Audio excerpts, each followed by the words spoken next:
Hello, it's Monday, and this week we're back in the book of Acts. We're in chapter 20. We're going to begin in verse number 13. Then we went ahead to the ship and sailed to Assos, and there intended to take Paul on board, for so he had given orders, intending himself to go on foot. And he met us at Assos, and we took him on board and came to Mytilene. We sailed from there the next day and came opposite Chios. Following day arrived at Samos and stayed at Trogyllium. And next day we came to Miletus. For Saul decided to sail past Ephesus that he would not have time to spend time in Asia, for he was hurrying to be at Jerusalem if possible on the day of Pentecost. So right there's a whole big thing about Paul's travels, and he wanted to be on the Feast of Pentecost. There's certain days of the year Lord likes us to celebrate.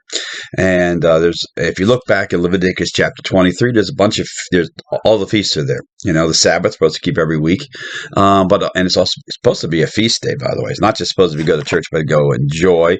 And we know from Acts chapter 2, what the disciples got together, they prayed, they enjoyed doctrine, they teaching, fellowship, teaching, and they had fellowship, and they had breaking of bread. Those are two important aspects of the Sabbath day.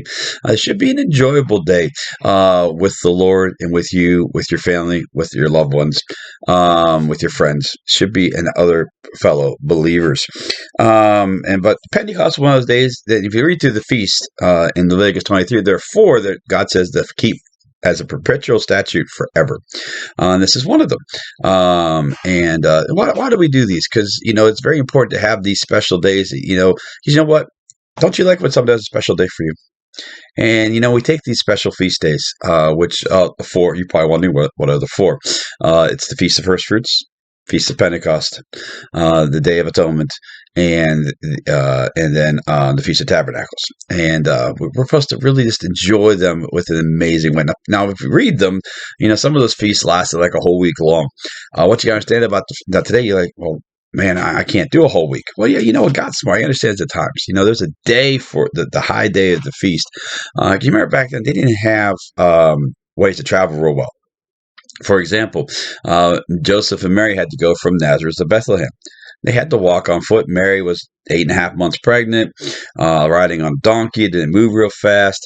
Under the best circumstances, they might have moved about 3.1 miles a day under those conditions. That's what people think that they probably were able to do under those conditions and things like 3.1 miles an hour. Sorry, an hour you could go, and at optimum speed. No, she's pregnant.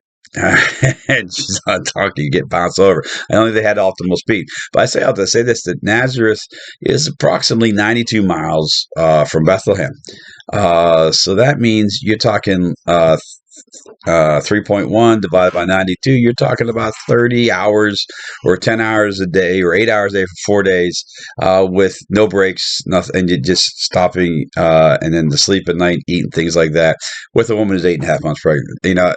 It took a while to get from point A to point B. So they had these feasts, right? Because some people took a while to get there, depending on where they were in the country, and then time to get back home to their businesses and their livelihood and things that they are doing. So it's different back then. Today we can get places. Usually we could go from Nazareth to Bethlehem 90 miles.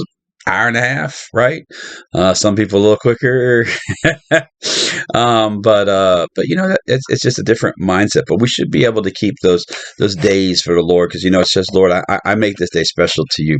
And around here at New Beginnings, we do something special on all those days. We have give you a reason to come out. We have a feast on top of free food. What more could you ask for? But yeah, we try to make it up and try to make it a really a fun day after service and have a really nice service before then, usually really getting into God.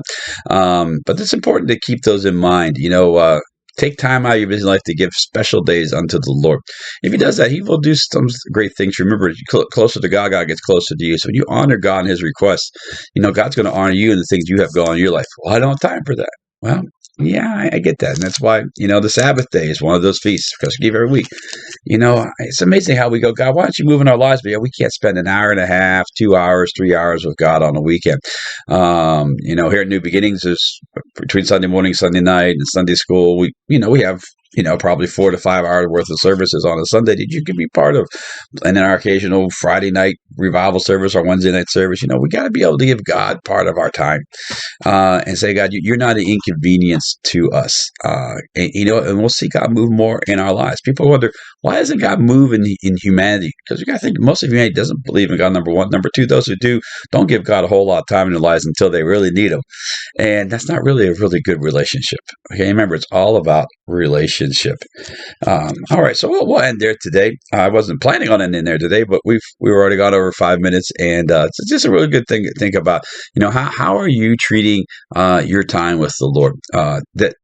Paul was in a hurry to get, so he wanted to be at Jerusalem for the Feast of Pentecost. Do we go, man, I can't wait for Sunday to come along, or I can't wait for that special revival service to come along, or are we going, man, I got to go do that again.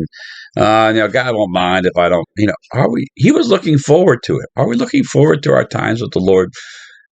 I would really change your perspective on how God does it. If you come in, I don't want to be here. Well, you know why God isn't moving in your life. So it's very important, our attitude and how that is going to be.